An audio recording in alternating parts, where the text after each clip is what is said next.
Amables televidentes, se los saluda José Alberto Tejada Echeverry, presentándoles el programa institucional del Canal 2 informativo Nuestra Gente. Hoy estoy acompañado en el estudio por Norberto Tascón y Dieter Zúñiga. Ambos son abogados. Norberto Tascón está muy dedicado a la política y a los medios de comunicación, y Dieter está muy dedicado al derecho penal, un poco al derecho constitucional y al tema de defensa de derechos humanos. Estamos esperando que llegue Alberto Ramos Garviras, quien se ha comprometido a estar con nosotros en este programa. Buenos días. Muy buenos días, José Alberto, para usted, para Dieter y para toda nuestra amable audiencia, que siempre a esta hora de la mañana están pendientes del informativo Nuestra Gente, que inicia a las 7 de la mañana. Buen día para Norberto, para Alberto, para todos los televidentes e internautas. Muy bien. Bueno, estamos comenzando semana después de haber asistido a que en el mismo fin de semana una mujer de nombre Adriana Tafur, además caleña, ¿no? Chireña. Sí. Adriana Tafur utilizó los micrófonos del certamen de Miss Universo para manifestar su respaldo a la protesta social en Colombia y para plantear que ella quería volver a su país para venir a unir a los colombianos. Y también en el fin de semana hubo manifestaciones en varias ciudades del país lideradas por artistas. Muchos artistas tanto de música como de arte, teatro, pintores, escultores, fotógrafos, etcétera, y escritores, entre otros, estuvieron animando una,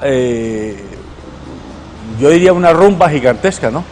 Pasada sí, por lluvia, especialmente en Bogotá, pero lo de Bogotá fue majestuoso. Se dice que hubo más de 200.000 personas en los 4 puntos de encuentro que tuvo Bogotá para esta manifestación. También aquí en Cali, en el Teatro al Aire y los Cristales, se realizó alguna actividad y se hizo en otros municipios del país.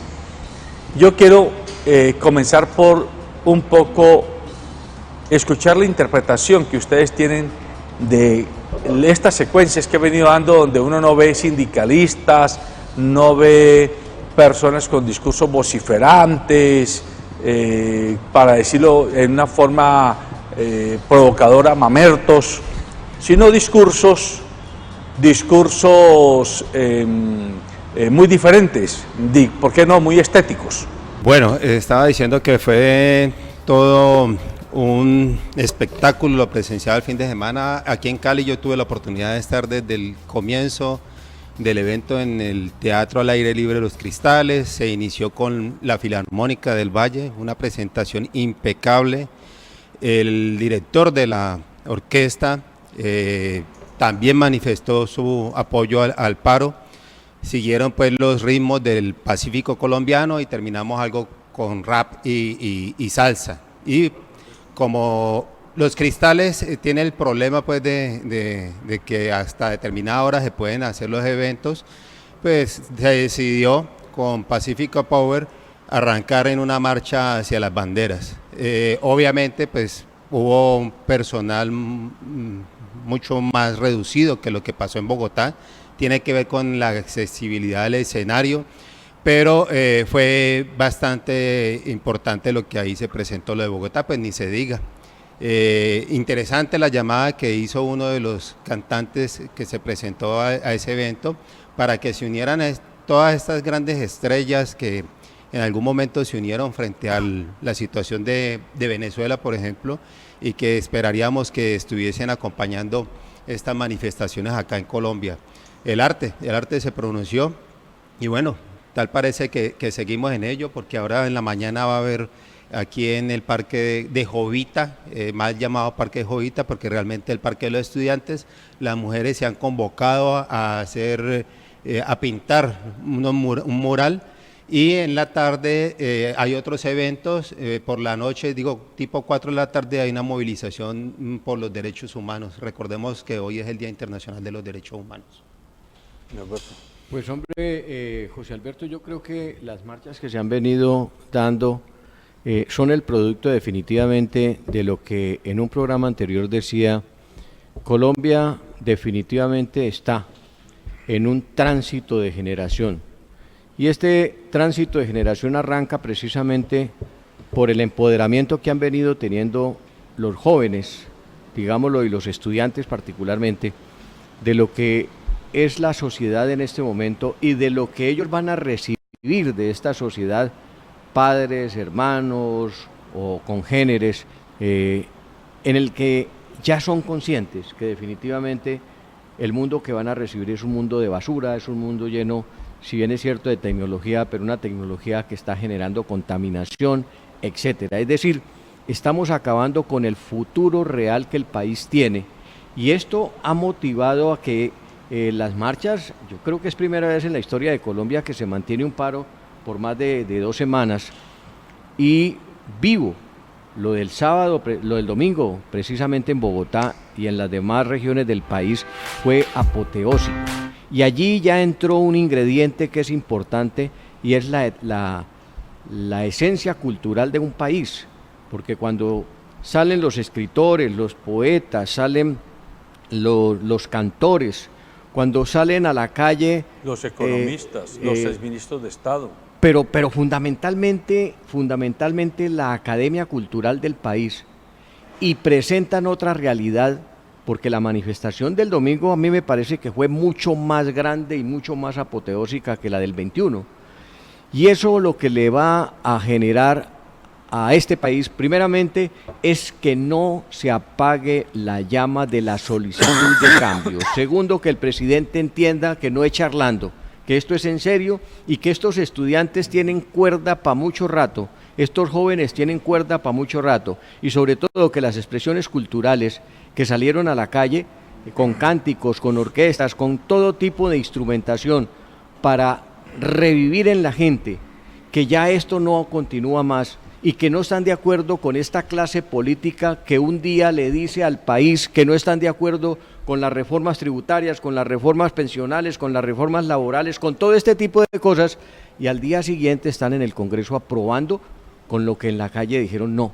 Ya la gente se mamó, discúlpeme el término, de esta postura de la clase política, y pareciesen los congresistas y el mismo gobierno que creen que es que por el hecho de ser senadores representantes, o el mismo gobierno administrativo, o la misma justicia, si es del caso, estos van a ser impermeables, y resulta que es un gran fracaso al que se están sometiendo, porque más tarde, o más temprano que tarde, vamos a encontrar que hay un pueblo colombiano que ya reaccionó contra eso.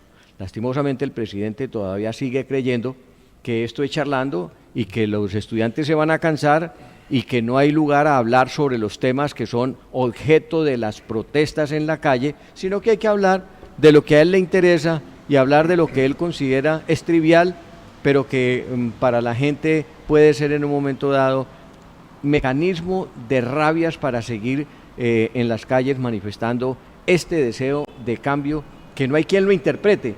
Y cuando no hay quien interprete en el gobierno esto, en mi concepto particular, las gentes se revientan, y vienen lamentablemente los hechos con los que se derroca un gobierno si es que el presidente de la República no reacciona, se separa de esa escafandra que tiene, porque yo lo que sí veo es que el mismo presidente Uribe ha comenzado a sentir que el país ya le dio la espalda, y si le dio la espalda se va a hacer a un lado, mientras que el presidente sigue tosudamente creyendo que él tiene en sus manos el báculo para hacer las decisiones que este pueblo necesita, contraria a la suerte que realmente expresa. Aprovechando estas circunstancias, invitamos a Alberto Ramos para que comparta con nosotros diversas reflexiones sobre el estado de la nación. Y dentro del estado de la nación, pues habrá que recuperar 200 años de historia. ¿Qué quiero decir? Estamos celebrando el bicentenario, pero esa celebración puede puede pasar sin ningún tipo de implicación ni de significado, o tratamos de traerla hasta acá. ¿Qué significa este trasegar de la historia? Simón Bolívar lo hemos conocido desde las aulas de primaria como el libertador de 5 naciones y como el libertador de Colombia, y lo hemos conocido como un militar. Pero pocos, más allá de los estudiosos, sabemos que Simón Bolívar, ¿por qué no decirlo? Yo no soy historiador, pero me atrevo a decirlo, es quizás el primer constitucionalista que tuvo esta república que hoy se llama Colombia. Constitucionalista en el sentido de que fue el hombre que se puso a pensar cómo crearle a este país o a esta nación, que en su momento estaba conformada por Venezuela, Colombia y Ecuador, cómo crearle una constitución, es decir, un estatuto en el que de alguna manera esos pueblos jóvenes, poco formados, tuvieran la posibilidad de comenzar a crecer. Y dentro de lo que es esa historia, yo quiero rescatar 2 elementos para pedirle a Alberto Ramos que haga su comentario. El primero, Simón Bolívar fue muy claro en decir en el Congreso de Angostura que no es bueno que en un pueblo haya alguien que lo mande mucho tiempo, porque el que manda mucho tiempo se enseña a mandar, y el que es mandado mucho tiempo se enseña a obedecer. Y yo, parafraseando esa frase de Bolívar, digo, llevamos 200 años con el mismo mando, aunque tengamos diversos rostros cada cierto tiempo. Y ya va siendo hora de que dejemos o nos desacostumbremos a ser mandados por la misma estirpe, por el mismo linaje. Y segundo, Simón Bolívar también dijo en ese mismo documento histórico que la peor lacra de la condición humana era la corrupción, porque ella afectaba no solo a todos, sino sobre todo la fe pública. Y ahí, en mi opinión, están 2 principios fundamentales de lo que se llama el constitucionalismo. Alberto. Muchas gracias por la invitación a este prestigioso programa formativo de nuestra gente. Y un saludo cordial al doctor Norberto Tascón y al doctor Dícter Zúñiga. A ver, para no dar un salto brusco, yo creo que la iniciación del programa respecto a las movilizaciones, las marchas, las protestas, la agitación y la convulsión social que vive Colombia, no solamente por las guerras dispersas y multifacéticas que tiene después de la firma del acuerdo, sino por la eliminación de los líderes sociales y ahora la protesta social multifacética, que aquí no están marchando solamente estudiantes, sectores de mucha diversidad, y no estás liderando esto los partidos políticos. Entonces, como para llegar a Simón Bolívar, que es la propuesta de este programa sobre el bicentenario de la independencia que estamos celebrando durante todo el año 2019. Yo creo que estas marchas, como usted lo expresa, director, pues, están mostrando un cambio necesario. Es decir, en este momento estamos frente a un nuevo cambio y a una transformación del Estado que va a necesitar de reformas profundas para que funcione Colombia, de reformas profundas, digamos una modernización del Estado, unos ajustes institucionales,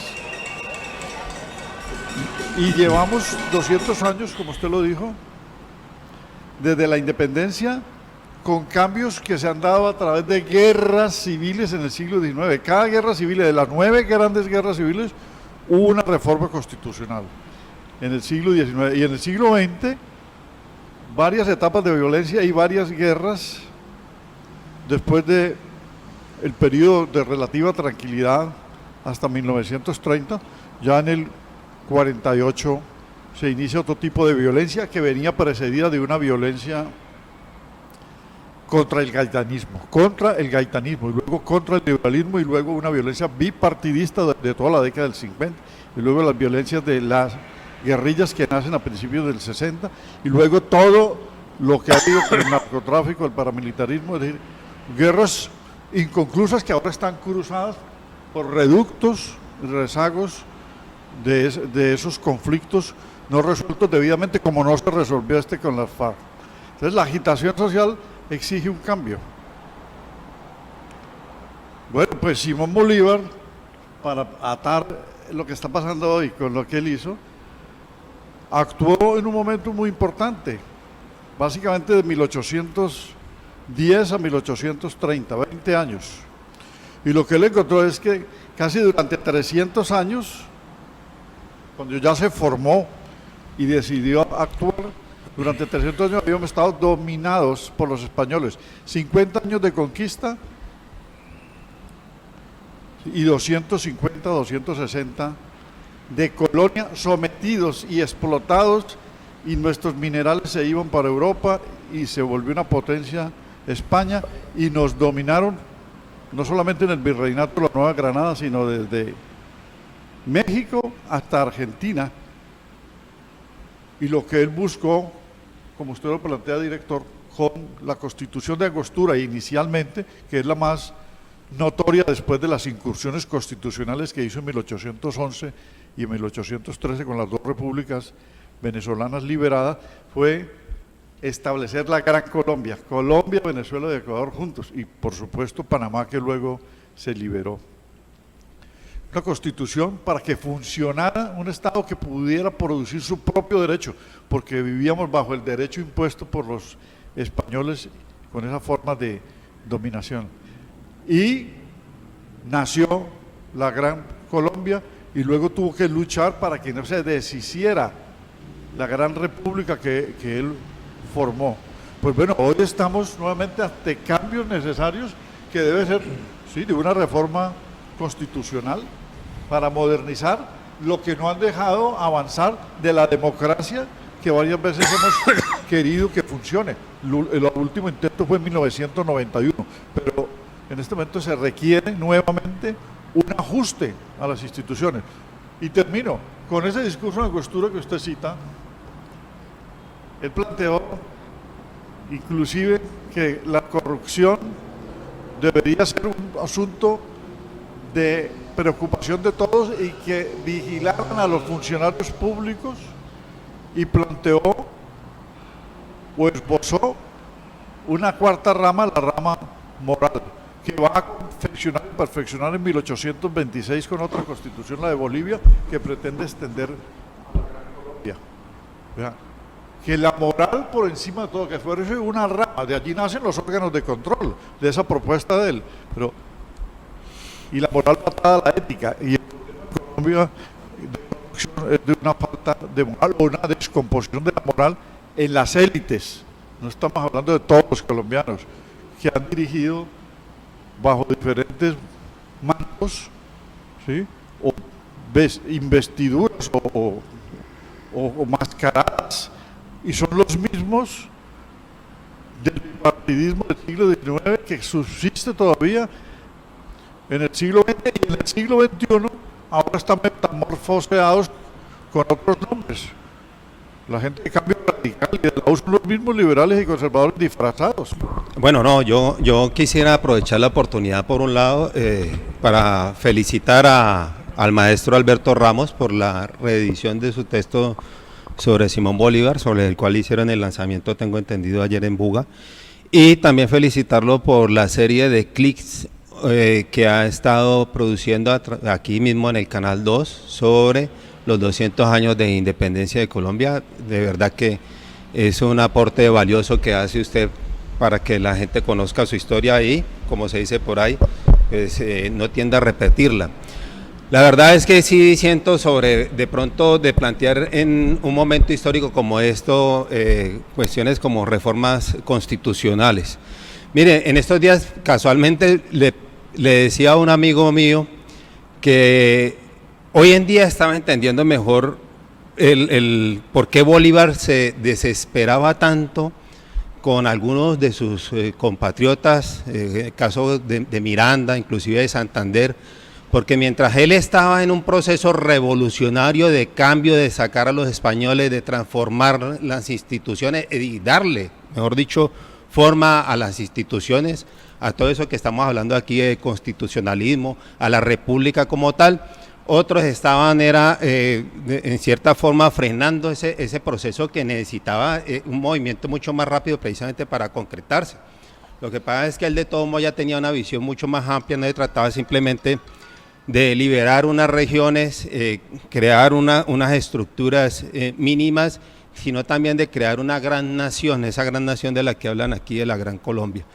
Entonces, ¿por qué digo que entiendo eso? Estamos en un momento histórico en donde la gente prácticamente ha identificado los problemas, ha identificado las causas y eso es lo que ha permitido precisamente que todos concurran a las calles, a las plazas, para exigir del establecimiento del Estado una serie de acciones concretas desde los diferentes ramos, llámese el Ejecutivo, sea el Gobierno, llámese el Legislativo, a través de unas normas y obviamente la rama judicial. Inclusive, como hablamos del establecimiento, también exigen y evidencian las contradicciones y las manipulaciones de los medios de comunicación e identifican a unos personajes que están mucho más allá de la institucionalidad, como son las grandes corporaciones que son a la vez dueños de los medios y los dueños de las riquezas. Entonces, yo sí creo que el momento actual exige de pronto como unos ajustes a la Constitución en determinados aspectos, pero creo que no es el momento, por ejemplo, como hacen algunos, un llamado a una constituyente, dizque para hablar sobre lo fundamental, replantearse una corte constitucional que muchos han considerado la más democrática, una de las más democráticas y más avanzadas en el mundo, que incluso su preámbulo y su parte dogmática trasciende y atraviesa toda la Constitución y toda la legislación que se profiera desde el Congreso, que inclusive incorpora a la Constitución, al bloque de constitucionalidad, tratados internacionales, porque así lo dispone allí, que crea unos mecanismos de participación ciudadana, bueno, etcétera. O sea, una Constitución que en este momentico nos sirve precisamente de base, de fundamento para todo lo que se está dando ahora, que es un arrinconamiento del establecimiento. Ahora, volviendo a Bolívar, precisamente eso es lo que digo, ya él tenía ese inconveniente, pues uno pidiéndole desde Perú, inclusive pues se estableció en Bolivia pudo hacer un poco el ideario que tenía planteado y pidiendo ayuda precisamente desde el centro, desde Colombia, Santander, para continuar con toda su gesta libertadora. Bueno, ya después de su regreso se encuentra con el problema que aún sigue vigente, que tiene que ver con la corrupción. Toda una sociedad un poco degradada, con violencia aquí y allá y un erario público totalmente desfalcado.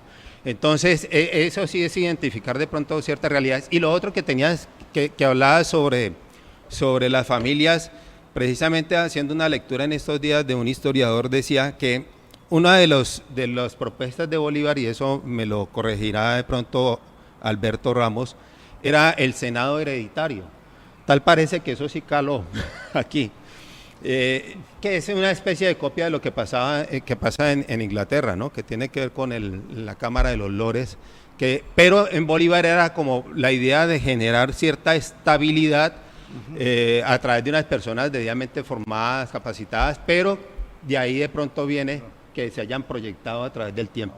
A ver, creo que el programa propuesto por el director está tomando una ruta apropiada en el sentido de un comparativo de la gesta de Bolívar para fundar al Estado, moldearlo, construirlo, y las reformas que se dieron posteriormente a lo que está pasando hoy, con una agitación social y unos cambios necesarios y unos ajustes de cómo se deben hacer, porque indudablemente tanto la consulta sobre la corrupción, que llegó a 12 millones de votos, más que el presidente Duque, y que no se implementó, ¿sí?, con lo que está sucediendo ahora, comparándolo, ¿sí?, ¿cuál va a ser la vía de esos cambios? Porque ya no es que sentémonos los partidos con Duque y hagamos una concertación nacional e incluya en el gabinete a los partidos que están por fuera, como dijo ayer el señor Rafael Nieto Loaiza. No, eso no es así.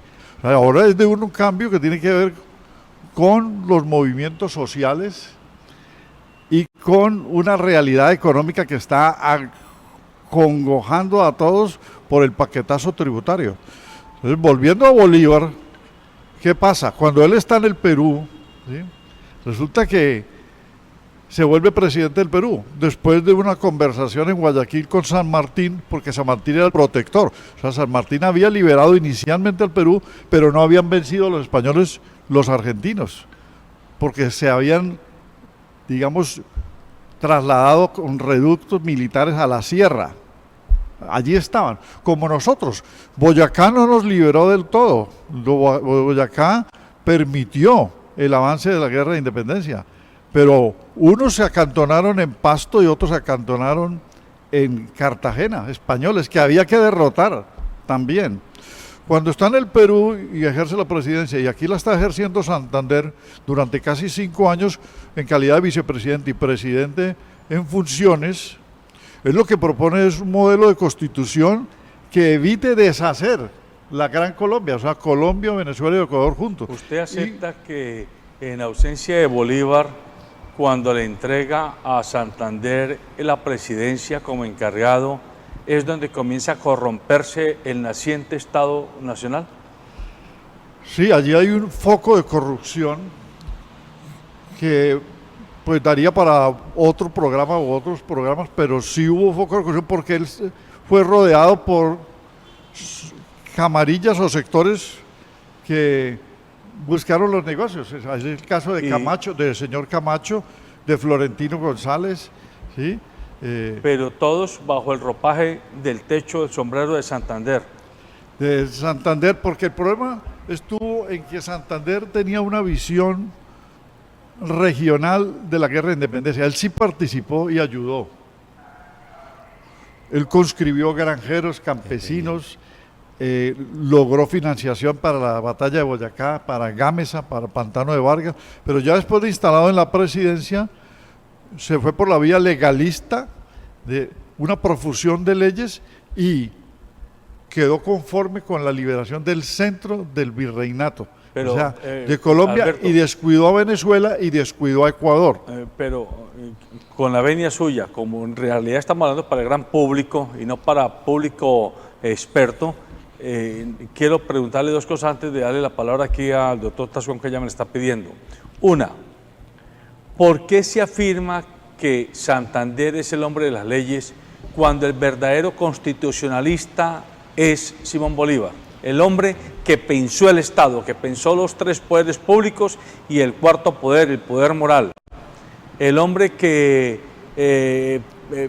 se hizo la pregunta, ¿qué hacer para que este país naciente no siga siendo un país de unas élites muy ricas, terratenientes, que lo dijo, con una enorme clase pobre, indigente, miserable y analfabeta? Porque así lo expresaba. Él reconocía que no habían ni mucho menos clases medias en ese naciente país. ¿Por qué entonces siempre se habla de que Bolívar era el guerrero y Santander era el sabio de la ley? Porque en efecto Bolívar, como filósofo, humanista, intelectual y sociólogo, digo, porque uno ve hoy los componentes de la sociología que nace a finales del siglo XIX, la sociología, pero él ya tenía las bases para actuar como un sociólogo, es decir, venía en formación, como la ciencia política también venía en formación desde Aristóteles y nace a finales del siglo XIX. Y confrontó a Durkheim, creo, en su época. Exactamente, entonces Bolívar tenía esa concepción que le permitió volverse constitucionalista a partir del contractualismo, es decir, de la filosofía de los europeos de los siglos XVII y XVIII. Y Santander quedó iluminado por la ley, porque la ley se estrenó en Europa después de la terminación de los capetos de Luis XVI, cuando la Asamblea Nacional comienza a expedir leyes en Francia. Y nosotros comenzamos a expedir leyes a partir de 1821, propias, porque luego, durante la colonia, fueron leyes de Indias, es decir, un derecho español trasladado. Entonces Santander se iluminó, o se deslumbró mejor, por la ley, y comenzó con una profesión de leyes innecesarias. Sí, se necesitaban leyes porque iba a reformar la legislación de Indias, pero Bolívar, como constitucionalista, construyó el Estado, porque las constituciones permiten fundar el Estado, y las leyes son infraconstitucionales, o sea, están debajo de la Constitución. Santander se encargó de eso, pero se embelesó con el espejismo de que la ley es la representación de la voluntad popular, que en efecto en teoría constitucional lo es, pero una vez que estén elegidos los congresistas, cortan las conexiones con el pueblo porque no pueden estar consultando para hacer las leyes, se apropian de las leyes y dejan que entren los elementos torticeros en la confección de la ley, como por ejemplo lo que se está haciendo ahora con la ley Arias, ¿sí? ¿Qué tiene eso de interés general? Ni nada, es un interés particular, donde los congresistas participan allí. O sea, la ley es un espejismo. Si se maneja mal por parte de los representantes del pueblo, y Santander comenzó a manejarla mal, por eso Bolívar luego le dice y le hace el reclamo, si es que la Constitución, para contestarle a Dícter, de Perú y la Constitución de Bolivia, que va a subsumir a la del Perú, y la de Cúcuta, que era para la Gran Colombia, que él debe sumar, o pensaba sumar Bolivia y el Perú a la Gran Colombia, va a ser la que permita la unión y que evite la secesión o la separación que pretendía Páez para Venezuela, que en efecto se llevó a Venezuela, y Juan José Flores para Ecuador. Esa es la explicación de que Bolívar sí entendió, por su formación, que las constituciones fundaban el Estado, como lo habían hecho los norteamericanos y como lo habían hecho los franceses después de las revoluciones que tuvieron contra los reyes.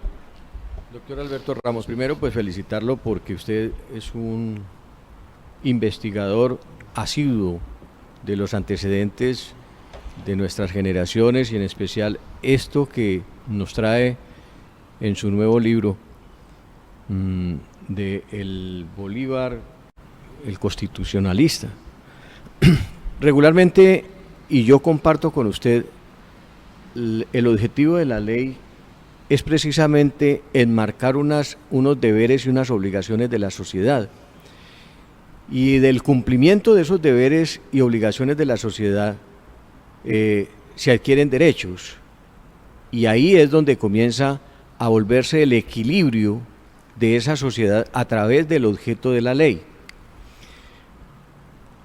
En un principio, y viendo algunos textos de lo que ha sido nuestro historial en Colombia, y en estos días inclusive me he detenido a ver lo que ha sido a través de esta serie de Crown en Inglaterra, y lo que ha sido esta Bolívar de unas series colombianas, encuentro que allá hay una especie de similitudes, especialmente porque en ambas entra en algunos episodios de la vida en Inglaterra de los reyes, pero en Colombia de esta clase libertadora, elementos que generan el distorsionamiento de la ley y sobre todo el carácter de quien hace la ley.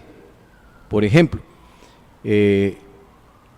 hubo un gran movimiento en Inglaterra cuando las casas de prostitución eran el sitio de regocijo de el esposo de la reina de Inglaterra.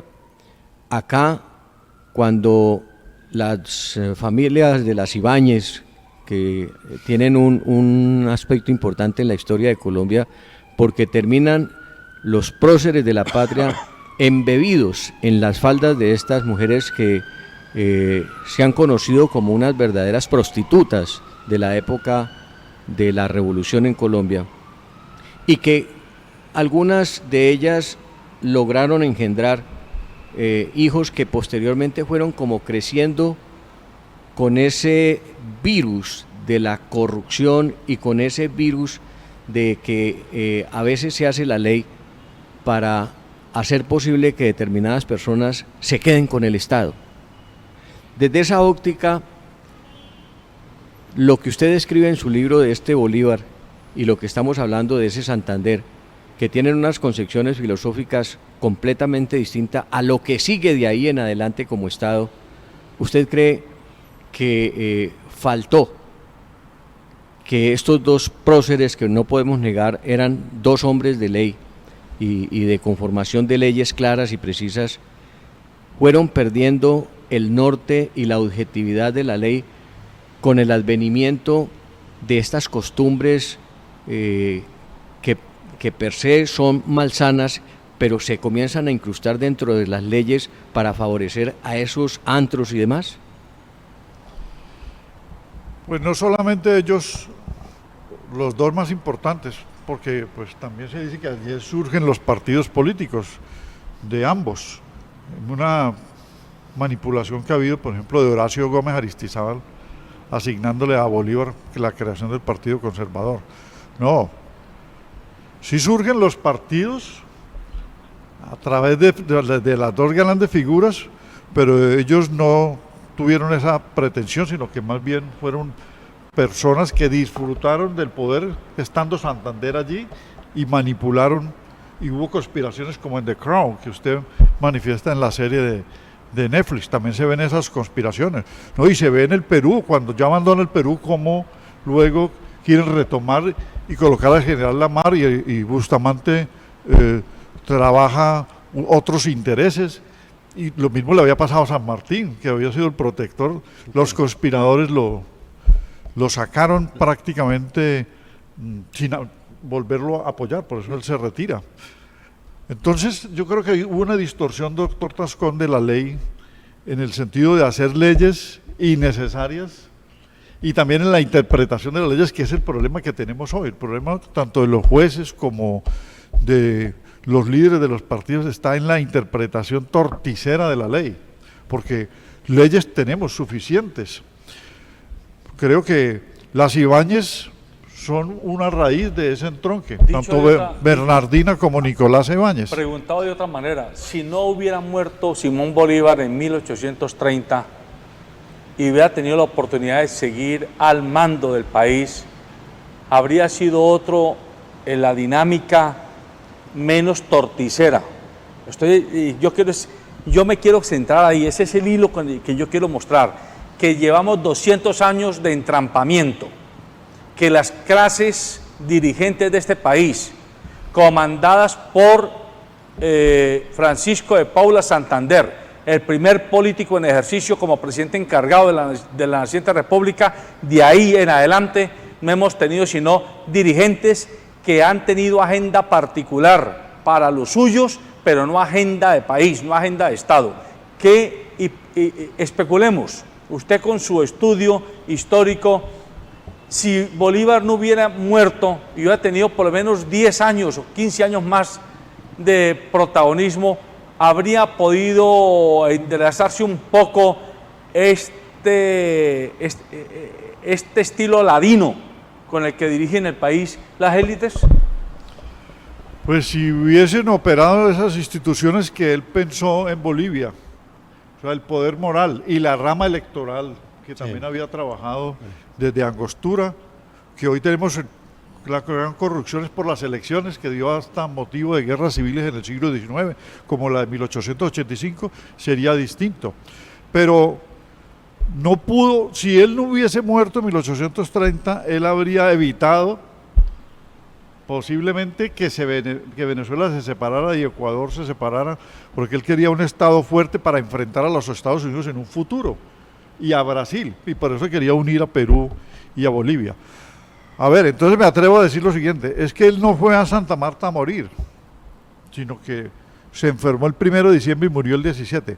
Y hay una versión de envenenamiento, ¿sí? Que lo envenenaron. ¿Le dieron agüita saborizada? Con arsénico. Le dieron agüita saborizada. Por eso digo, es que es el estilo ladino de la clase dirigente de este país desde el inicio. Sí, pero entonces, ¿qué pasó? O sea, él no iba para Santa Marta, él iba para Londres. Él iba para Londres a buscar nuevamente el apoyo de los ingleses para venir a enfrentar a Páez. Ahí sí quería enfrentarlo. En el 27 él fue a calmar a Páez. En el 30 él iba a enfrentarlo o a evitar la secesión. Como iba para Londres y luego vendría a Caracas, para evitar lo que usted dice, que se descompusiera, los ingleses, los norteamericanos, perdón, lo interceptaron en un navío y luego pues ejecutaron una venganza que tenían programada para que él no volviera a repetir su hazaña. Es decir, él había liberado a la Florida unos pocos años antes. Creo que este fue el motivo central.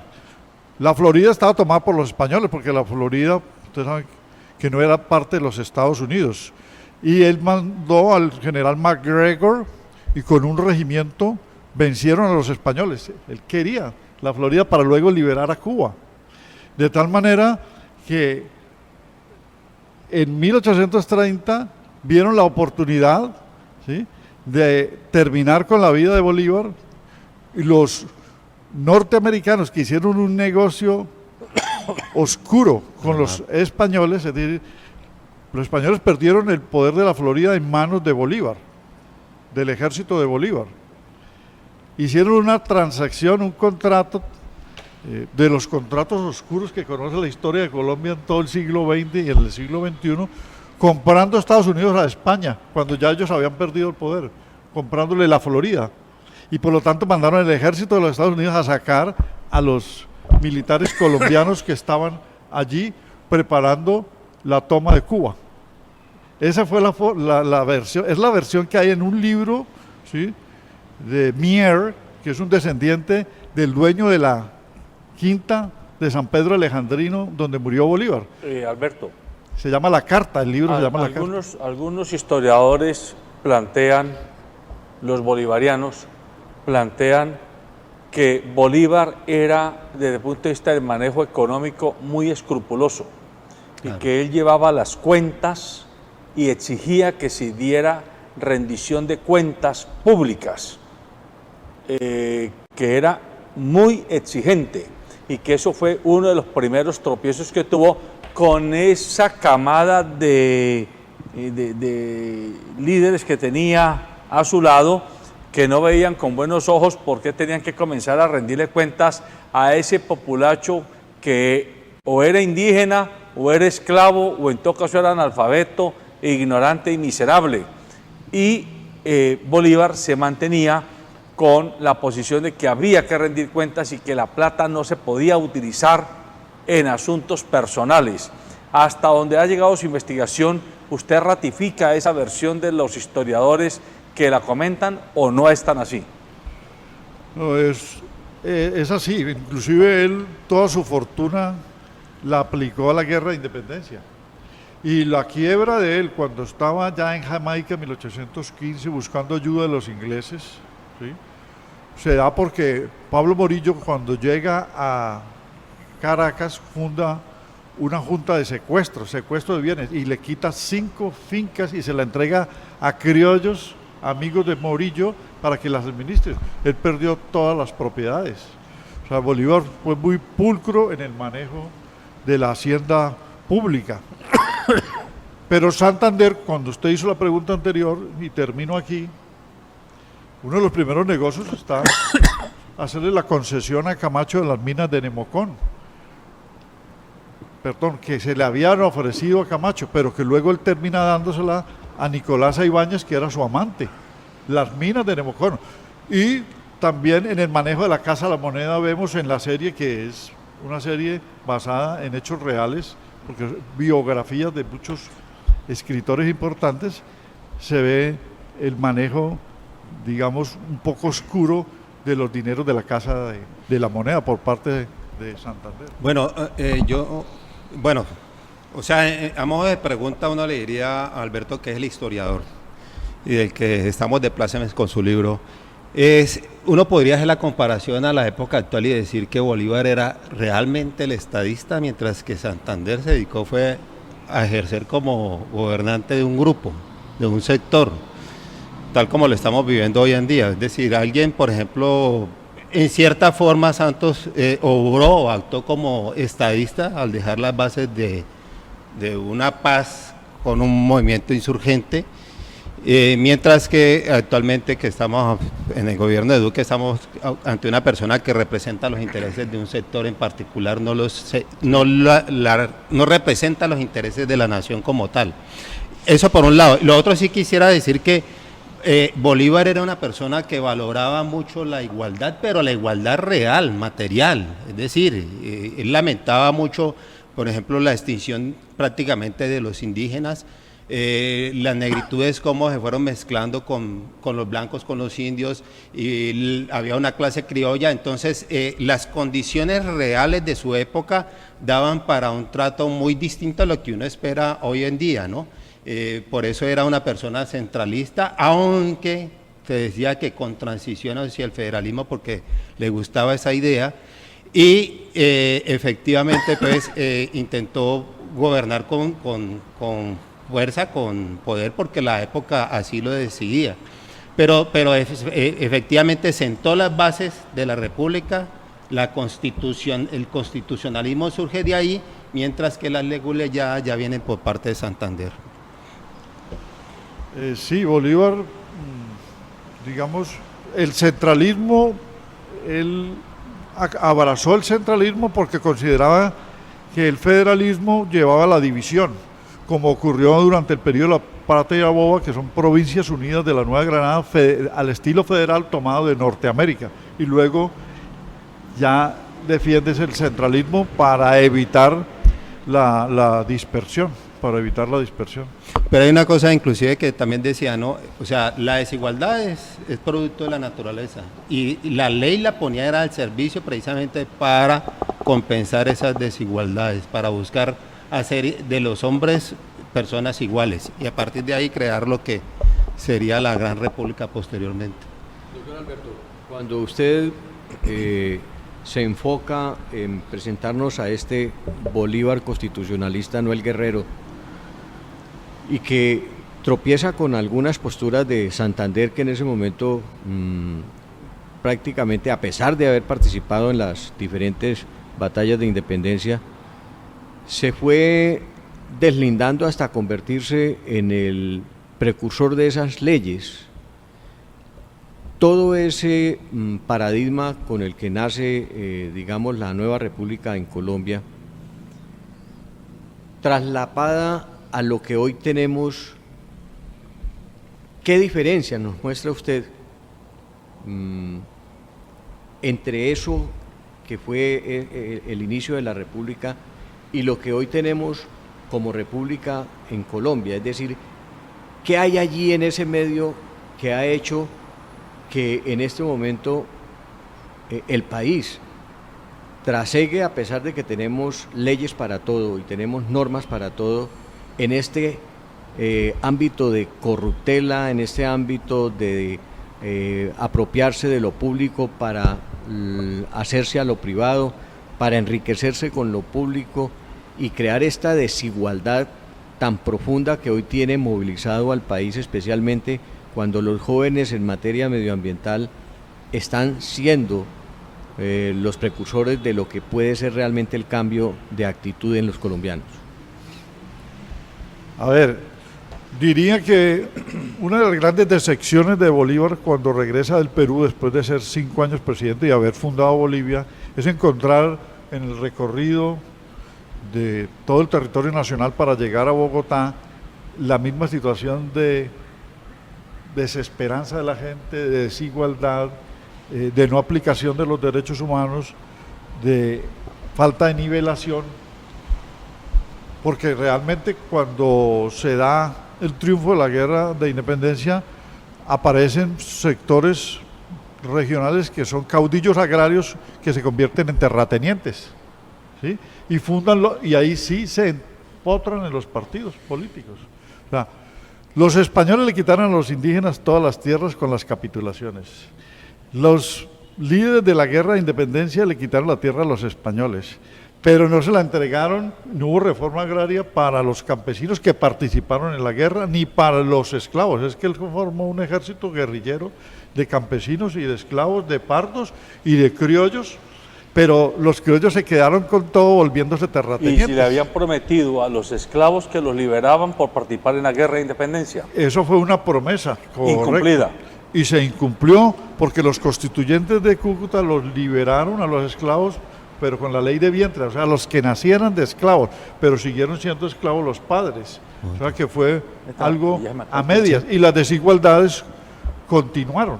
Entonces ese fue un gran Alberto, yo sí desencanto. quiero dejar en la mesa una discusión que queda pendiente, y es volver al presente para decir que lo siguiente: primero, hay una constitución que ha sentado unas bases a partir de las cuales se ha generado, inclusive yo diría, parte de todo esto que estamos viviendo ahora, de esas movilizaciones, de esos reclamos, de haber puesto contra la pared a un establecimiento. Creo que esa constitución en gran medida se podría ver los orígenes de todo esto en ello. Y hay una cosa bien importante, y es un fenómeno que se da, que algunos han llamado, es que la dictadura del constitucionalismo, porque inclusive la Corte Constitucional ha llegado a extremos prácticamente de legislar, que algunos lo ven como negativo, pero la gran mayoría de la sociedad lo ha visto como algo profundo, una cuestión muy positiva ante un legislativo que precisamente saca adelante proyectos de ley que benefician a unos pocos, mientras que los proyectos de ley que benefician a la gran mayoría los dejan, los archivan. Lo estamos viendo, por ejemplo, en un sentido con la ley de Andrés Felipe Arias, y en otro sentido lo que pasó, por ejemplo, con la ley sobre la eutanasia, que es entrar a regular una materia que la Constitución hace rato, que la Corte Constitucional le dijo al Congreso que tienen que hacerlo. Entonces uno dice, la misma Constitución es la que ha dado esas herramientas para que la Corte Constitucional se meta en un campo donde nos hemos visto defraudados constantemente. Entonces, hablar de reformas constitucionales en este momento en particular me parece que es desafortunado. Muy bien, ¿tiene usted un último mensaje? Pues el último mensaje es, yo solo difiero de lo siguiente, ¿sí?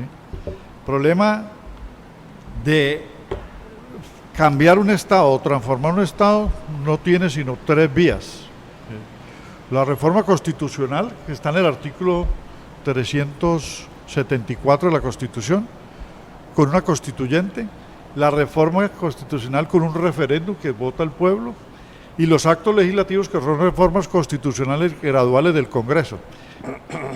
¿Sí? Esas son las tres vías de la reforma. Pero lo otro es un golpe de Estado, que los conocemos, que cambian gobierno, los militares. Lo otro son las revoluciones que se toman el Estado, como hizo Castro, Fidel Castro, y cambian al Estado. En el caso colombiano, la vía central sería una reforma.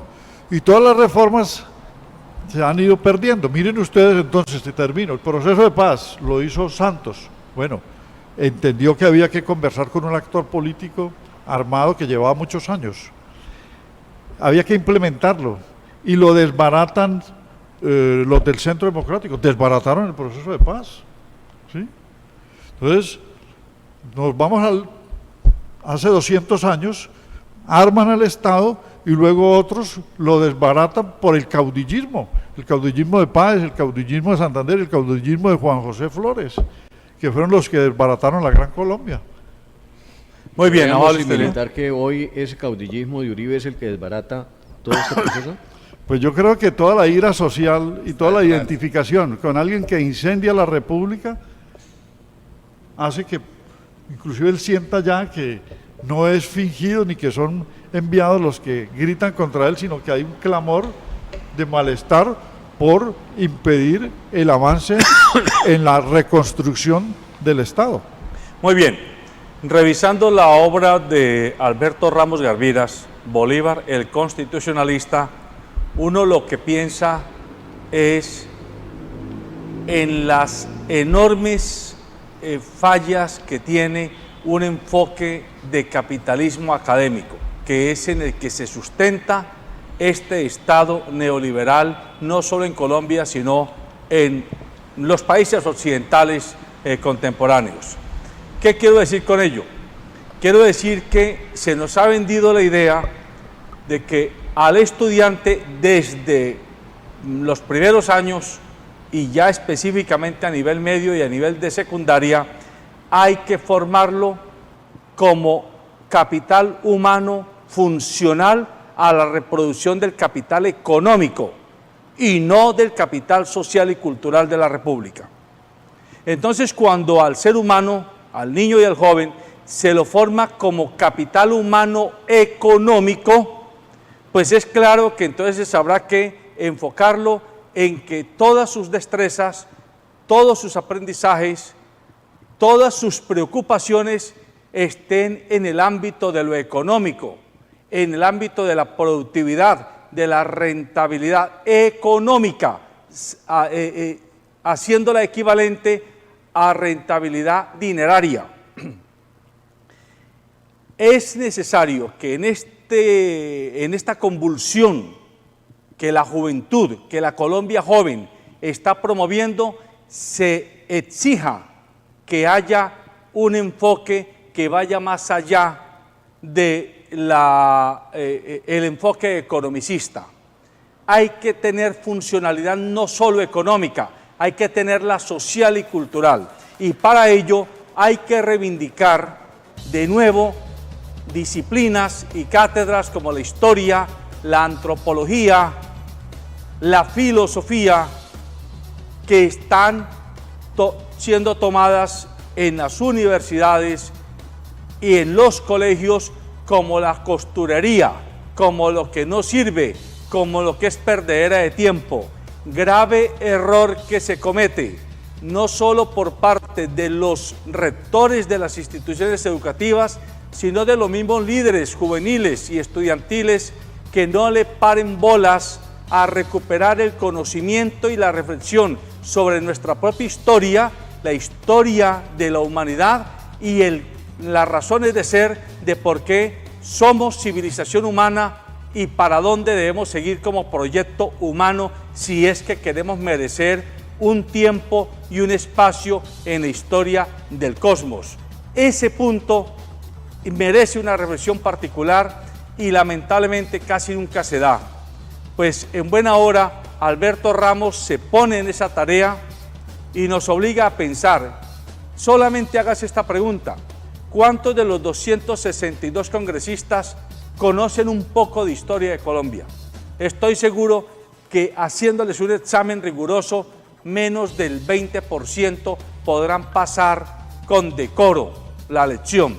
La inmensa mayoría es como capital humano funcional a la economía dineraria, y saben más de bancos y saben más de eficiencia tecnológica particular que de capital social y capital histórico y capital cultural de la República. Piénselo usted y comprométase con formar a sus hijos y a sus descendientes, porque ellos son los que toman la posta de la historia. Usted verá si se las entrega. Buenos días. Fabricamos momentos de felicidad. Trabajamos para que realices tus sueños con comodidad. Por todo esto y mucho más, creemos en la magia de la Navidad. La familia Calzado Rómulo les desea ¡Feliz Navidad!